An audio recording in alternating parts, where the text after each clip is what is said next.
En Jumapil mogik mar higa mar 2025 nyakora mogik kendo ageno ni higa mari odhiyo makare kao kamano ageno ni idach odiochieng' ka odiochieng' nyakora mogik bende waikoni weche mopogore opogore mosebedo katimore e pacho ka ahinya kotenore koda weche milieko kotenore koda dhi e ombulu mar paro ka josiasa mopogore koro golo pachgi kotenore koda wach makamano. Bende wach penjo maduong' bedo ni e kinde ni mabende koro moluor Raila Odinga nosewito ngimane en manotelo ne chenro mathoth mag dhi e ombulu mar paro kata chenro mag temo loko katiba gi thuolo ni moonge piny Kenya biro chalo nade kata en ng'ama mabende biro ting'o sigo matero Kenya e ombulu mar paro. Mago duto gin sigana mabende waikoni kanyo nyakora mogi mokwongo thuond weche. Nonro mar Infotrack oyango ni thoth jo Kenya nyalo biro luto ombulu ne William Ruto poni obag yiero sani. But let us take it to the people. Let us take it to a referendum. Na weno kata kete matek mar loko katiba no nyalo hinyo jo Kenya. Kuru, sasa kasika kwa nini? You think everything is law? Malingling liekore e wi loko katiba ma pacho ka. Penjo maduong' kata kamano en ni bende Kenya nyalo yudo lokruok maduong' e chike tok tho Raila Odinga. What we are doing here is not just an act of charity. It's about belonging. Mond liete mawuok e grube 150 e kaunti ma Siaya oyudo jip moting'o chako miyogi obok mag lope mosemiyogi wich bar.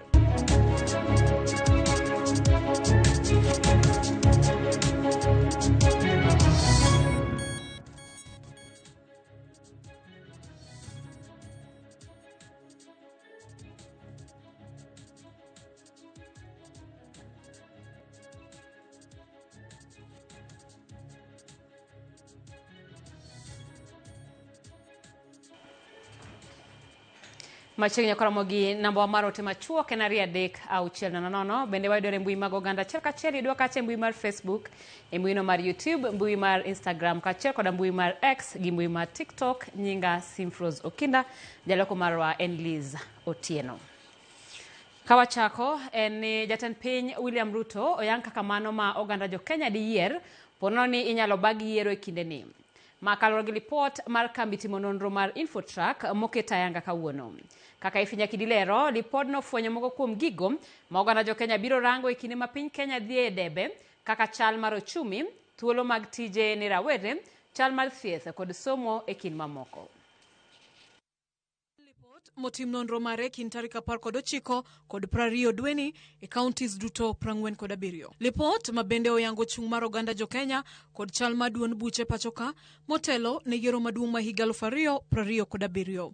Lipot no oyango ni jatend piny William Ruto ema thoth oganda jo Kenya de yier ponono ni piny Kenya odhi e debe sani mar yiero jatend piny. Ruto otelo gi atamalo 28 kiluwe gi Fred Matiang'i gi atamalo 13, Kalonzo gi atamalo 12, Babu Owino gi atamalo 7 ka ogai ma DCP Rigathi Gachagua nigi atamalo 5. Martha Karua kod ogai machon ma doho David Maraga duto nigi atamalo 2. Duon bura ma UDA ofweny kaka mano mong'ere ahinya pachoka gi atamalo 23, ODM gi atamalo 19, DCP gi atamalo 6, Jubilee gi atamalo 5 ka Wiper nigi atamalo 4. Duon bura ma UDA ong'ere ahinya e gwenge ma North Eastern gi atamalo 73, Rift Valley gi atamalo 37 ka gwenge ma Nyanza ni atamalo 13. Duon bura mar ODM komachielo ong'ere ahinya e gwenge ma Nyanza gi atamalo 41 kaka dho wadh Nam Chumbi gi atamalo 31 ka e gwenge ma Hoho mar Okak ni atamalo 10. Sirne sirkan manywanda kotele gi jatend piny William Ruto bende lipod no fwenyo ni omedore nyaka atamalo 32 kowuok atamalo 25 e dwe mar aboro. Sirne jogo maketo sirkal tesre ni atamalo 22 kowuok atamalo 18 kamano mar Kenya moja ni atamalo 17. Sirne broad based ni malo e gwenge ma North Eastern gi atamalo 88, Rift Valley gi atamalo 39, Nyanza gi atamalo 38 ka Central nigi atamalo 13. Gigo ma oganda jo Kenya biro rango e kinde ma piny Kenya dok e debe mar yiero jatelo manyien higa 2027 gin kaka chal mar ochumi ma atamalo 46, kedo gi mibadhi gi chenro mag thieth duto gi atamalo 27, somo gi atamalo 26 kod thuolo mag tich ne rawere gi atamalo 25. Mamoko gin kaka telo makare, arita kod tend loch gwenge. Efinya Kidi, Ramogi TV, Nairobi. Jatend piny Kenya William Ruto osingone jonyuol ni onge japuonjre moro amora manotimo penj mar KJSEA mabiro rem yudo thuolo mar donjo e skunde mag senior sekondar. Ne oloso e kaunti ma Narok e kinde mane oyuore nyasi mar lamo kama osayo josiasa maketo siasa weche somo kabendo ramo ni agenda mag sundo piny Kenya nyime. Malipot mar Video Keyo. Ne en nyasi mar lamo mane yango higni 20 nyaka ne kanisa mar Covenant Church International CCI chakre riwruok mar kanisego motisi ni National Church Council bade Marotian e kaunti ma Narok. Nyasi mano oyuorie gi jatend piny Kenya William Ruto. Enda subabogi Mesisi olaitoriani. Jatend piny oseo josiasa matiyo kod weche somo mar chwalo agenda maggi. Kolero ne jonyuol ni piny owacho oseketo ikruok makare mar neno ni onge japuonjre moro amora mabiro rem donjo skunde mag senior sekondar. Those people who are introducing small politics and unnecessary propaganda into the education of our children, I am telling them to keep off our children. I want to assure parents across the Republic of Kenya and all other stakeholders that we have made adequate arrangements.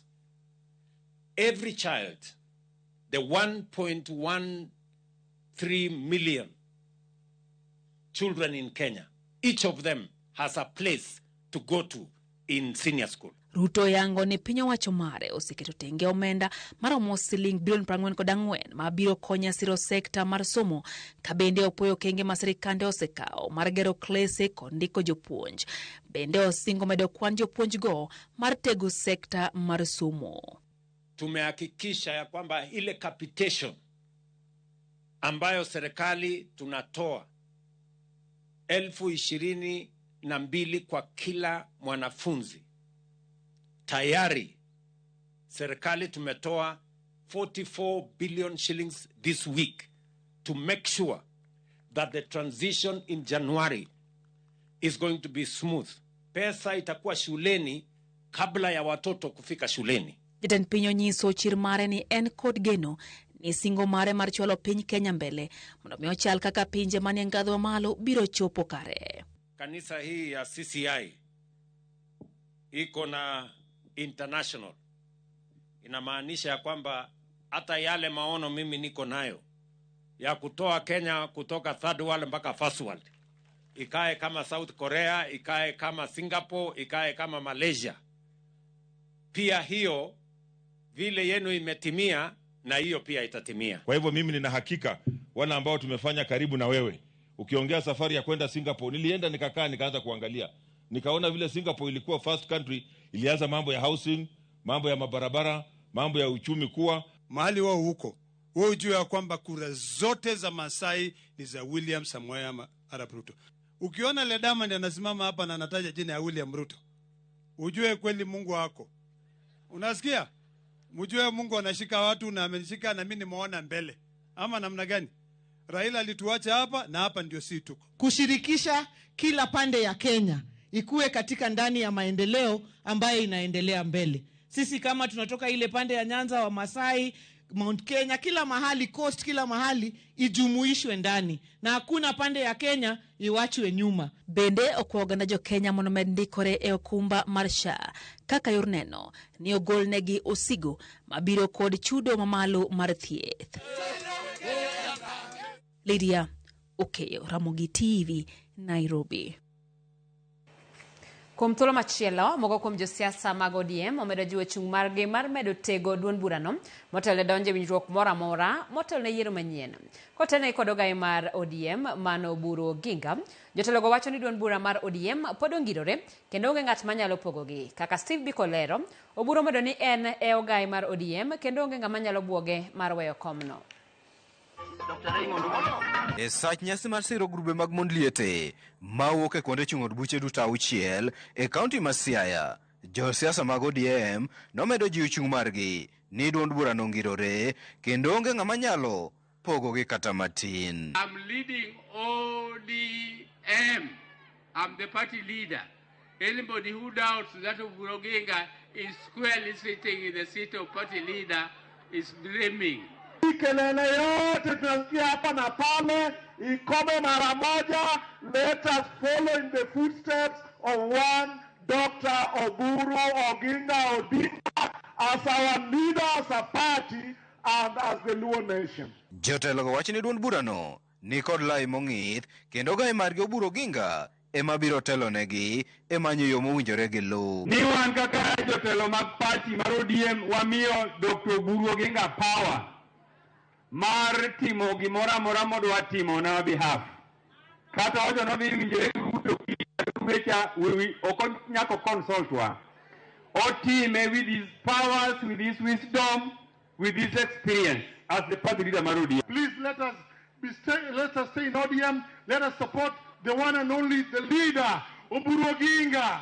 Na makoro nyasaye miwago wachung kode nyaka chieng'. And Daktari Oburu Oginga, as we begin a new year, as we begin 2026, I want to plead with you to take charge and lead us in negotiations between ODM and UDA so that we can enter into a pre-election agreement as soon as possible. Ewi mano, ogai mar ODM Oburu Oginga omedo ni kuku mar duond burano otegno kendo biro miyo jopiny yo mowinjore gi luw motelo yiero mag 2027 kokoa achiel mar oganda Luo. The broad-based arrangement in which we are up to 2027, before it ends in 2027, we are going to negotiate an arrangement where we are now part and parcel of the government. As of now, we are in a broad-based arrangement, which is not yet a coalition in the government. We are not in a coalition with order. Steve Biko, Ramogi TV, Siaya. Kuom higni bura, maling'ling moro amora ewi temo loko chike noting'o nying achiel, Raila Amolo Odinga. Kowuok e ng'anyo mag Sabasaba, twak e kar romo maduong' mar Bomas, kata nyaka e od yalo buche maduong' Supreme. Duond Raila nochung'ne kelo lokruok e pacho ka. E ling' thi mar piny, sani tok tho mar moluor Raila Odinga, piny Kenya ochako ng'ulo weche mag keto lokruok e katiba ma penjo kakoro penjo maduong' en ni bende Kenya ni kod nyalo mar loko katiba mar 2010 maonge Raila. Dwe mar aboro higa mar 2010, bide mar oganda nochokore alap ma Uhuru Park e bedo joneno ka piny rwako chike manyien. The seal has been affixed and it is presented to His Excellency the President. Gikone chike manyien nonyuol. Loch tok higni buora mag kedo. Ranyisi mar tich matek ma Raila kod joma moko noketo e yudo Kenya manyien. Higni 15 bang'e ka piny Kenya ywago wuon demokrasia Raila Odinga. Penjo manie chuny ji en ni bende Kenya nyalo biro yudo kata temo yudo lokruok machielo kokalo e ombulu mar paro maonge Raila. The Raila dream is a yes and no in terms with his departure. I think the only challenge that a lot of people have, including myself, is that Raila actually did not recruit a successor. I think for any leadership anywhere in the world, you must always recruit a successor. And that's part of the reason why Raila will still be celebrated, people will still look up to him. Raila Amolo Odinga wefuok maduong' kabisa. Sana sana ne jogo mano kao sigingi maduong' mar kedo ne ratiro mar oganda to gi sirikal modhi kare to gi weche mag demokrasia. Kendo an kaka nene biro kao higni mang'eny mondo fuogno lako tiye. Nen reformist ne oero ber ma jopiny. Apa no penjo no consult to penjo ji gik ma gidwaro, apa no wuoyo gi mwananchi kawaida to penjo gik ma dwaro. Omiyo ni yudo ka gik ma dwaro ne resonate kara ne dhi gi mwananchi maber, ne luwo gi mwananchi dwaro. Okonyiso ni ka Raila onge to koro okwanyalo ko chike. Ma ka wuoyo article 256 ka wabunge owinjore to wabunge nyalo loko chike. Kochakore kod meko mar higa mar 1980 kano kedo ne bedo mar duond buche mathoth kara multipartism. Temo kedo ne loko chike higa mar 2005 Amolo ne ok losa wi lokruok. Nodakne, rembe nochwerne, notweyene, kendo magi manomiyo Raila ondhogi nyaka kod osiepene manogene siasa. Ni struggle ambayo Wakenya wamepigana kwa muda mrefu zaidi. Kuna wengine ambaye wamekufa katika hii. Mimi nimeona watu wengi, marafiki wetu ambao wamekufa kwa hii struggle. Nimekaa na watu mpeleka mahakama, pale wakitoka mahakama wamechapatiwa hukumu ya kifo. Wanakuja wanapiga mimi kwa heri, lakini hayo mimi naenda salimu watu wangu, salimu wa Kenya. Mimi nakufa, lakini mimi nakufa kwa niaba ya Wakenya.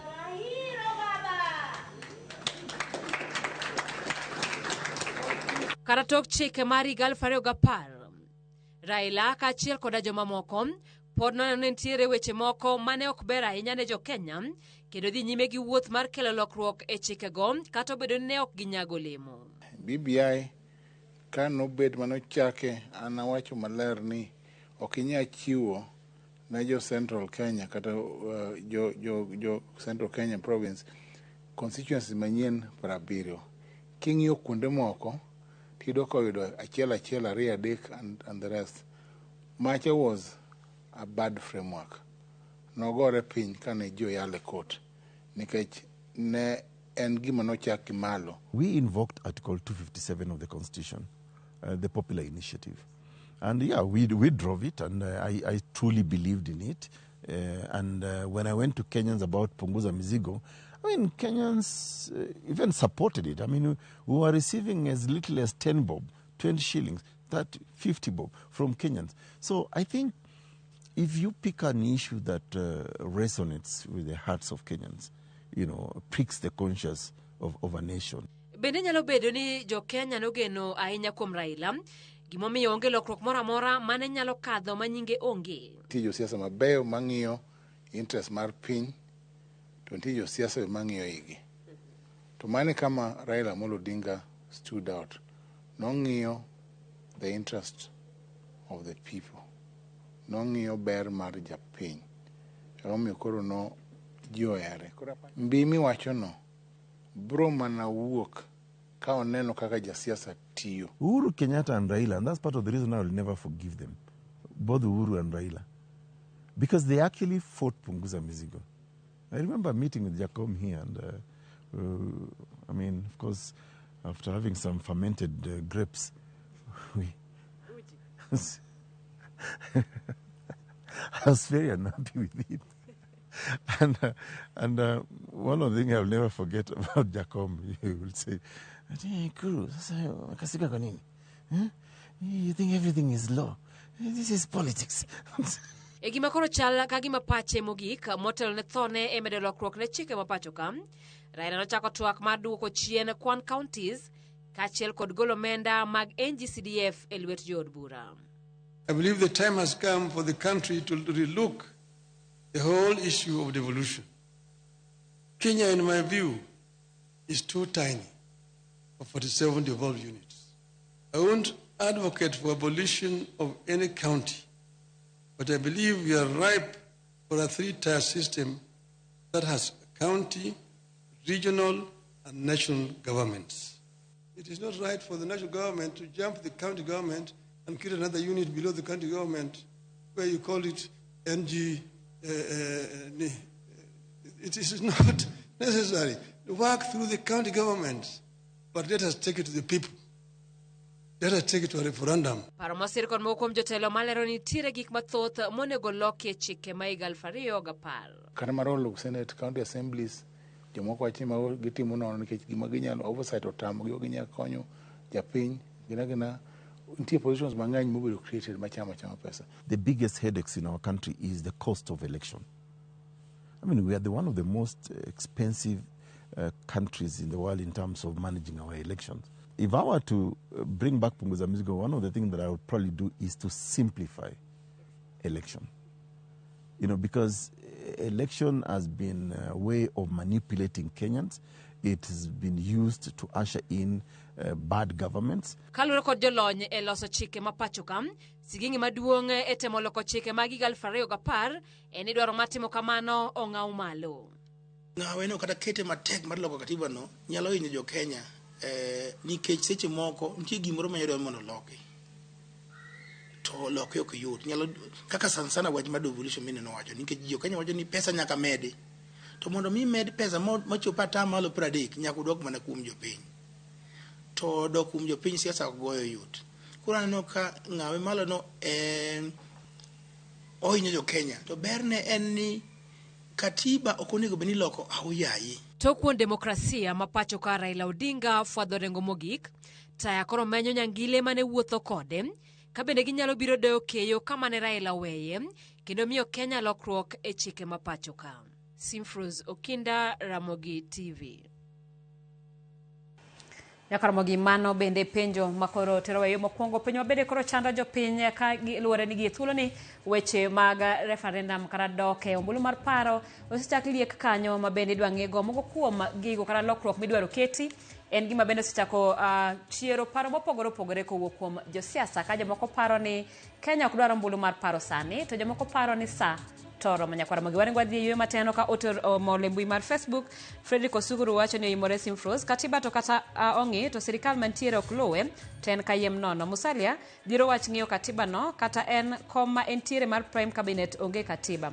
Hayo maber mar higa manyien ni wuonwa Pastor Michael Osuru gi anyuolana duto mantiere gwenge ma Utende. Alfred Osuru andandora kamano pije jachuma mar Nyamasare Kisumu owacho neno maler kendo makare kawan Nyamasare Kisumu kod min oda Mama Brighton asiro ker kod jachuma duto kara aseko ker kod jachuma duto ma Kisumu wach loko chike wange ni sani onge ng'ama biro kendo kedo ne ratich oganda. Erokamano Nyakaramogi wadhi e yweyo matin waduogi weche mamoko.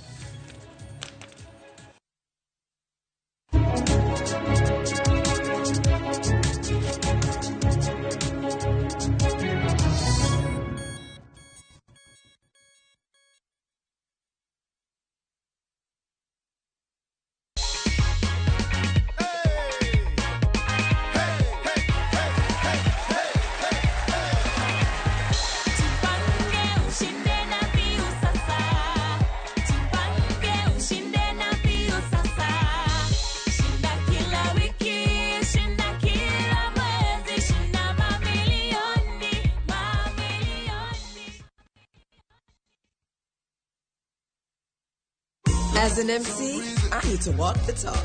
It's a walk I've walked many times. It's okay, everyone. Hakuna shida.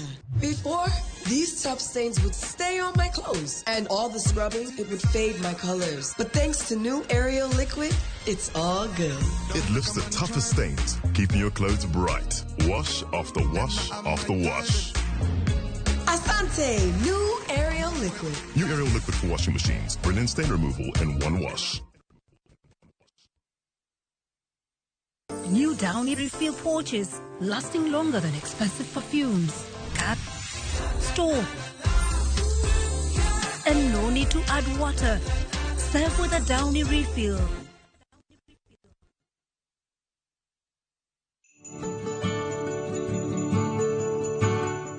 Jingle bells, jingle away. Merry Christmas kamora mora ma intiere kowuok e mesa mar tedo gi chiemo ting'o ni kek maduong' kendie mano manyisi kendi ni wadhiali kaka Joramogi TV kendo wamor kabisa kisebedo kodwa wasebedo ka watedo wasebedo ka wapuonjore higa mangima kendo kanyakla kawuono ni kaka wadonje sikuku mana kek ma adhiali godo kanyisi godo kanyo nang'o ni Merry Christmas kamora mora ma intiere med mana kete e tedo gi chiemo med mana kete e Ramogi TV.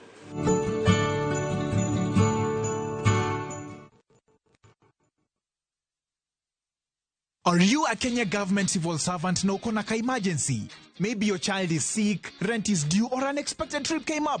Usijibox kwa noma. Borrowing on MyMobi is now upgraded to a whole new level. Forget that old story of filling out forms or waiting for HR to approve your loan. MyMobi is now instant self-approval. Simply apply for your loan, enter the code sent through SMS to approve the loan, and the cash hits your M-Pesa instantly. Sasa, hakuna mambo ya payroll imefungwa. Sort noma zako anytime, any day. Whether it's a weekend, holiday, or the middle of the month, MyMobi is open 24/7. Dial *531# and get up to 20,000 shillings to sort your emergency. Repayment is easy. Pay early via M-Pesa or let it be deducted from your next payslip. The choice is yours. No paperwork, no drama. Ni wewe tu na simu yako. With MyMobi, now you're in control.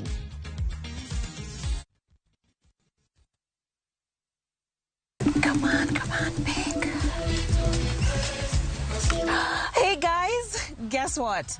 It's time. It's time. Na mimi nimejump in. Wacha niweke mix. Neihida. Ase donjo. Wachak teach. Playlist iko ready. Totisharagero, it is time. It is time to celebrate and give thanks to God for the year that has been. Netoko goere. Tuvuke na shangwe. Tuinuke. We wish you a happy 2026. Happy 2026. Happy 2026. Happy 2026. Tuvuke mwaka in style.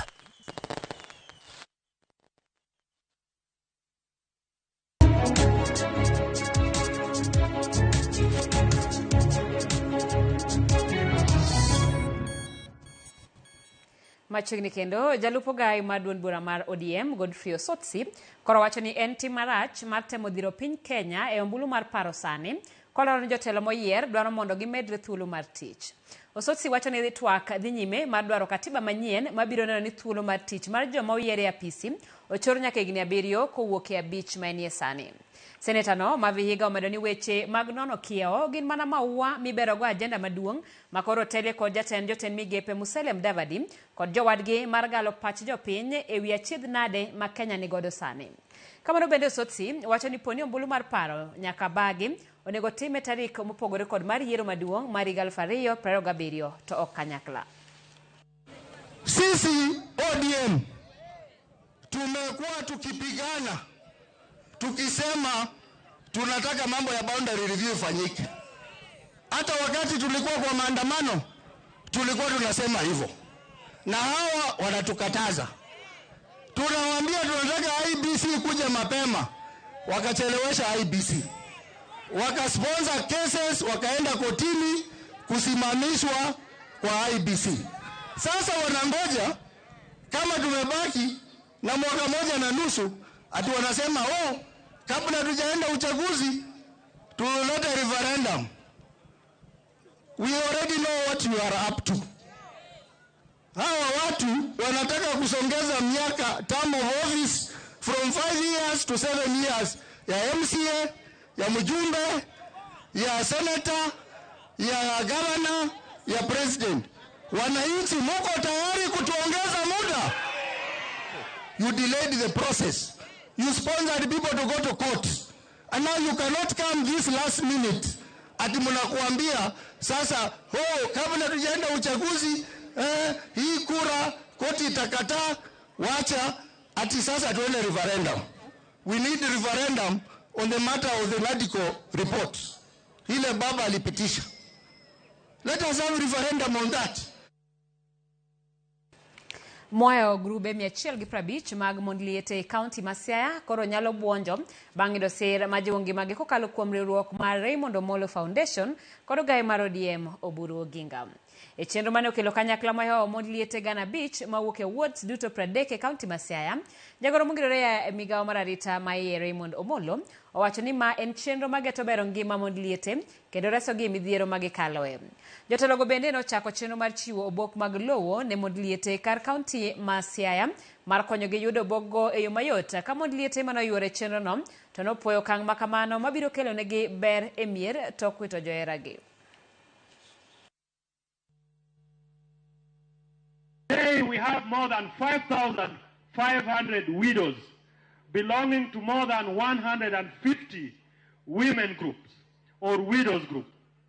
And through the program that is patronized by Dr. Oburu Oginga and myself, we have convened just not to sit and listen to our leaders. What we are doing here is not just an act of charity. It's about belonging. It's about recognition. And it's about giving dignity to all the widows. We are here today to stand in solidarity with the widows of our county, the great county of Siaya. Kapok nyocha chako program ni wasebedo gi thagruok ni mari mayo walope yuche wariembo wa elope koro sani oseketonwa winjruok motegno makoro ko bima walope kendo idhi losnwa title deed. No ka gisegeronwa ute wadoko ni gero kamano maduong'. Machielo doko ni gero kamano kuom mako mine mimayo lope. Kendo go ni gero kamano kuom sign magitimo mondo mi owinj ywak mar chiliel.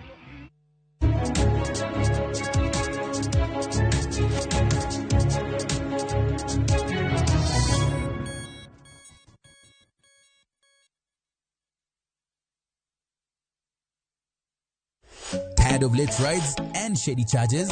Itisha Wigo. Now Wigo, you get more than just a ride. Unapata on-time pickups, gari safi na fresh every time.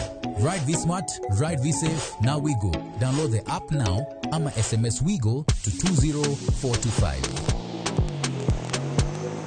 Wigo, your trusted ride.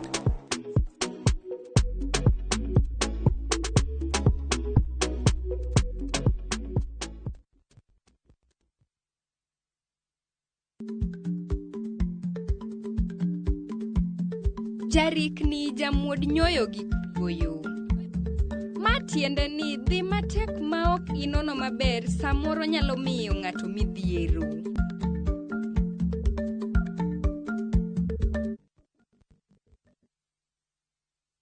Adier, ibiro miyo wawuoyi kendo loch nobede lwete. Noluonge nyinge ni Jabura Mahono, Nyasaye Maratego, Wuoro Manyaka Chieng' kendo Ruodh Kwe. Lochne nobed maduong' kendo kwe mokelo nobed maonge giko. Nobed e kom Daudi kendo norit pinye gi adiera kod tim makare mondo ogurre obed motegno. Dial *860*417# to get Omiwa Wowi as your skiza tune.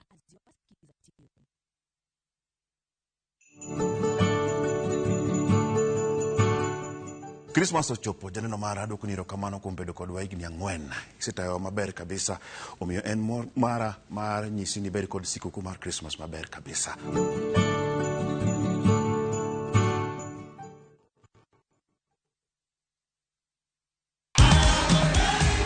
Are you ready to celebrate? Karibuni Vuka Mwaka Party. Ready for big music, unity and thanksgiving. Pale tutakuwa tukisifu Bwana, tunamwambia Yesu asante for 2025. Big energy.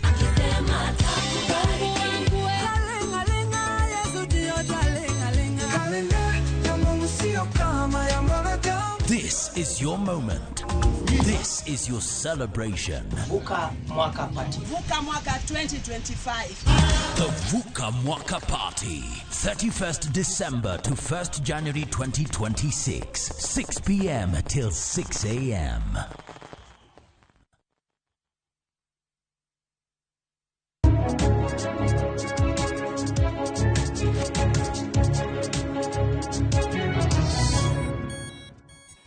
Machiegni kendo chenro en maratil osebedo ko Pauline Oginga osebedo ko yudo mich e bede migepe mopogore e kaunti ma Mombasa kuom tije maber kaka jatend migao.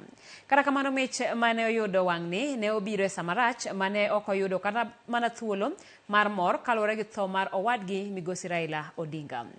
Walose wi apisa maduong' e bad migao mar jotich e kaunti ma Mombasa makoni mich mane oyudo no koro odhialo godo wadgi mosenindo migosi Raila Odinga. Jafwambo marwa mawuok Mombasa Joja Oko ne oloso kode achiel kachiel to chutho e wi ngima kata dak maonge Raila Odinga. Bang' wingni e chenro mar liendo wadgi Raila Odinga, Pauline Oginga ma en apisa maduong' mochung' ne jotich e kaunti ma Mombasa pimona ni kata osebedo koyudo mich mopogore ma wang'ni ne obiro ne sa marach. Ma en bang' kane odhiale kaka apisa maduong' kata chief officer matiyo matek moloyo kadhodh nam chumbi kendo namba 2 e Kenya mangima. And it's not the first time. Nikech kanan public health na yudo mich mang'eny. Kadhi environment be ayudo mich, kadhi tourism be na yudo mich. Koro kana biro public service administration be aseyudo mich ariyo. Nikech nitie achiel mar East Africa ma number 1 coastal region and number 1 I think in Kenya. Then Kuruma Bekano I was number 1 in coastal region and number 2 Kenya mangima. Onyisa ni ne ok oyudo kata mana thuolo mar timo nyasi e mich ma kamano kaka osebedo kotimo e kinde ka kinde. Kano biro noyudo ka it was in the middle of a lot of issues. Nikech noyudo ka Jakome kotho and the award nochiw at ODM at 20 the same day. So noyudo ka nodiochieng' mane a little bit pek onge major rally moro amora mane timbe ka Jakom onge. Koro here is a case whereby oonge to gigitimre to there's a dinner to the guest of honor gin joloka wan wadonge opposition ma nokwang'iyo ahinya bede sirikal. But kineno ka koro sirikal is taking stage in everything and oonge yudo ka it is different, but I dedicated that award to him. The reason being ni ng'ama ne jiwa. Tho mar owadgi Okoni oweyo fuok maduong' ne anyuola Odinga mokoni osebedo kabiro kanyakla kendo romo dala e higa ka higa e kinde nyasi makama. 25th nyaka wabed dala wate to ene mano organize ga kichine ji dhi e kanisa gokinyi to loso lunch moriwo nyaka jogweng' te. Koro ka ji wakucho to jong'e ni ji dhi dala chamo lunch kamoro kaka family ma from 12th of Jamhuri ne yude kaka koro dok yo kadala kocha to yudo ka koro limo siepege odhi e functions nyaka 27th of December kore kowuok gi family ne kodhi for holiday. So that was the custom for the past 31 years. One mondo wasom joma manyo kia tich joko mani kia ng'o kanye manwa dhiye.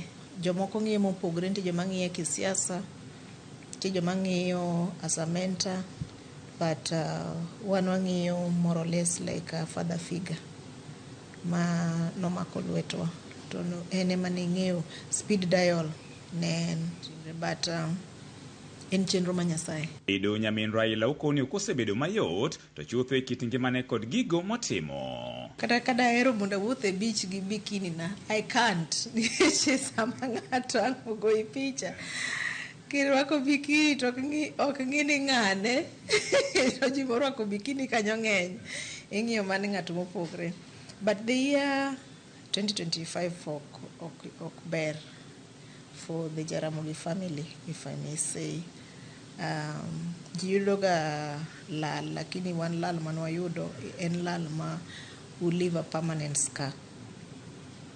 Nikech kane babo tho 31 years ago, Jakome mane take over. Wan gi Daktari Oburu manokete kom as the ene Jakoma family. But yudo ka majority, if not all of us, nyaka Daktari owuon would turn to Jakom as a confidant and also to give direction. So he became so vibrant politically and also at home. Kata kamano, Okoni omor gi lokruoge mosekelo e migepe duto mosetie kaunti ma Mombasa. Department kadi the first 2 weeks, at least the first 2 weeks, at the first 1 month, akauga time monda som department no. Monda I get to understand, like my background in public health, but I've gone through tourism.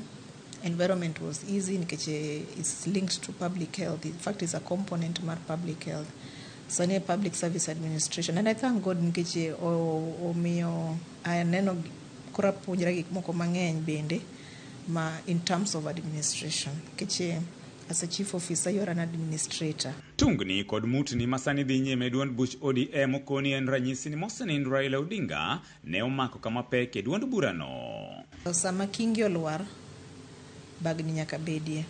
Kanok nen kingi tido ka gik moko dhia maber kaka ne gin chon. Lakini kiyudo ka koko gi bagni wuokie, nyiso ni nen kingi.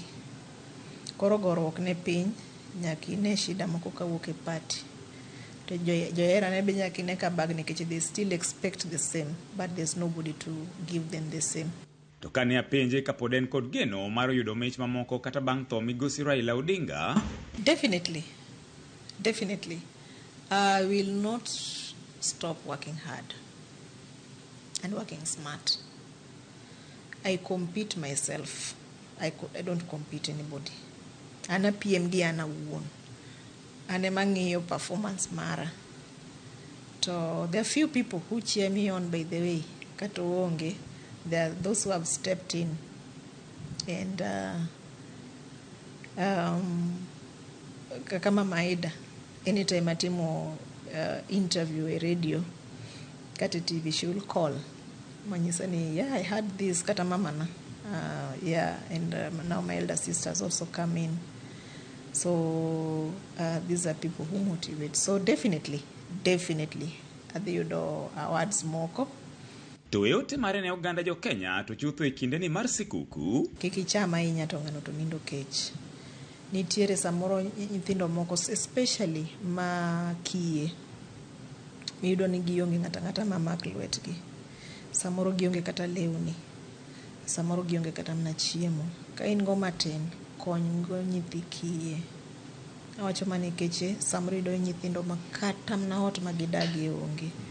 Kata mana nyuka magimadhe maonge. Koro Nyasaye, ana believe Nyasaye gwedhi ahinya kikonyo nyithindo makiye. To mogik ahinya walemne ng'ato ka ng'ato mondo Nyasaye otelnwa wate wang'ad wachop 2026 nikech gima duong' en ngima. George Aoko, Ramogi TV, Mombasa. Hero kama nenya jojo ko wadhi nyime kama moko kuom jotuo mag nyarogno koro dwaro mondo miyo kuma mar thieth ma pacho ka Sham otimne lokruok kendo ti machiegni kod ute thieth ahinya to mag piny owacho e dwoko piny nengo mar bero mar loko nyarogno magikoni koro nengo ne sani oidho ahinya. Mabire kinde ma jatend piny William Ruto nyocha timo lokruok kendo medo omenda mar thieth mar kansa kowuok e siling 550 nyaka 800. Judith Omodi kelonwa report mar Immaculate nyako ma pod oleo kendo manyo yo mar loko nyarogno kaka yo mar kende ma odongo mar reso ngimane. Aseti pesa mang'eny, aseholo pesa kuom ji. Aseholo pesa kuom ji makata ka ng'ato winjo kata ka go simbe ama. To nena no majakwacho. Asetiyo gu pesa. To mama moro ni chemist kae iluonge ni Beatrice 42 ka. Mama ne mose konya adier. Kadire nadwaro yath. Mama no miya bila kupinga. Yathi ne konyaga katiyo. Kora sebedo gi sida tabaongo go. Min Immaculate, nyako ma kuom higni 3 koro osebedo ka odak gi luoruok e kar thieth mar manyo duoko mar thieth ne tuo mar nyarogno ma okoni oseduoke chien kendo chungo ngimane chuth. Immaculate go picha chien kendo lero kaka wito nyathine mar 3 ne omiyo fwenyo adhola maduong' ma koro loko ngima mare yare higa mar 2022 tuo mar nyarogno. Kaka namako ich to pressure na nen malo kabisa. Koro donga dhi hospital to chieng'no nyisa chieng'no nen chieng'na mar klinik. Koro adhi nen Bangati okren kata Kenyatta. Adhi Bangati gipima ginyisa na dhi emergency. Adhi alafu ginyisa ni mondo adhi scanning. Kadhi kosetim na scanning to daktari onyisa ni nyathi otho iya. Koro after kosetho iya to gotieno gigolo na nyathino. Ema koro kanye ma pressure no shoot kabisa. Ema ngono nego nyathino. So after that abet karibu 3 months. Madhi matiyo nyaka e hotel. Koro kaduogo tawinjo ka yani okan sawa. Olo, ng'ok, ich kach kod mamoko ne gin mana moko kuom tuoche matindo tindo mane oneno kapok ofwenyo gino mane chande. Symptom anayudo before dhi Kenyatta nen ang'ogra, awinjo ka aol, kata yani ka idh got daka idh, kora changa nen ang'o. Wisa ni mama, iya kaya tang'oko. Tapena ang'o motimi. Biro chieng'o no ong'ogore, airango ni nyaka yiend kienyeji mege nyaluogi. Aodo ni madho tong'oko. Ai, aneno ka gini ozidi otieno ne konindo. Limbe ma okuongo mane gitimo e kar thieth maduong' ma Kenyatta ne oloko ngimagi, ok e yo ma ipuoyo to e yo mar buok. To ng'ama ne waidi reception nonyiso wan, unajua nini meleta msichana wako hapa? Taisi sijui, akuna ugonjwa wa kidney. Kodi ng'en ane kang'a kidney ni ugonjwa en gang'o. Na kaka tua yoyote. Koro wadwa mondo waluoka mondo bed maler. Koro anang'eni luoka to bet maler. Ok nang'eni en luoko manyaka chieng'. Ka koro kuom higni 3 gisebedo ka gitemo manyo yo ma osiko bero mar loko nyarogno mar Immaculate. Nonyisa ni gima nyalo bet maber, gima na kanyalo duogo sawa, nyaka timna kidney transplant. Mano ema nonyisa. Koro an nyaka kod dona, lakini pesa ema otamre mar transplant. Pesa dhi nikech SHA nonyisa ni ok ginyal tiyo gi nini, ok giti gi SHA. Cash, transplant idwaro cash. Moko ng'an gi pressure ema nokelo na tuoni. Yeah, the pressure expensive. Yani anyalo tiyo gi 10,000 per month. E report mar thieth ma Immaculate tang'o, mane omigi e kar thieth, nengo en $1.3 madwarore. Kata kamano, giwuon gikoni mane okongi ni nyaka bed omenda ma igolo aching', kata bed ni e lai mar thieth mar SHA, to yangore ni owinjo SHA ochul ne bero mar thieth mar nyarogno. Kaluwore kod SHA, e thieth mar nyarogno limbe achiel mar luoko remo, gichulo $10,650, e limbe ka limbe, kaluoko machielo magiyango kaka peritoneal dialysis, malony mare ni malo ichulo $85,200 e dwe ka dwe. Rango jatuo ma owinjo timne bero mar loko nyarogno, gichulo $150,050 higa ka higa, ka bero to gichulo $700,000 higa ka higa. Nengo mar golo nyarogno kowuok kuom ng'ama chiwo, gichulo $1,168, ka thieth bang' bero mar loko nyarogno, SHA chulo $200,000 higa ka higa. Ka koro penjo mar jotuo to en ni kare ute thieth ok tim bero nang'o, kitiyo kod okumba e kinde ma okumba to chike ne yango nigi chudo. Dweche matin ma okalo, jotuo mag kansa bende ne obago ng'anyo mar sundo sirikal mondo mi omed omenda mar thieth mar kansa, ywak mane ochop kare kod jatend piny William Ruto e kinde twak mare kod jopiny dwe achiel ma okalo. Social Health Authority will enhance the cancer benefits package from the current 550,000 shillings to Kenya shillings 800,000, effective December 1. Chike mag SHA owinjo loki kaluwore kod paro kod ywak mag jopiny bang' higni 2 ka higni 2, ka koro odong' mana higa achiel, to jopiny oneni bende moko kuom ywak maggi oketie tim. Judith Omondi, Ramogi TV. Erokamano ahinya Judith Omondi kuom lipot makamano, kendo wageno ni Immaculate biro yudo kony mapiyo mar mondo mi oyud nyarogno manyien nyakoromogi mane thuolo mane wantiere godo e chenro mar ratil. Wanedhe kendo e weche manyien mag Sadek. Nyinga Simfrozo Kinda, jaloko marwa en Liz Otieno.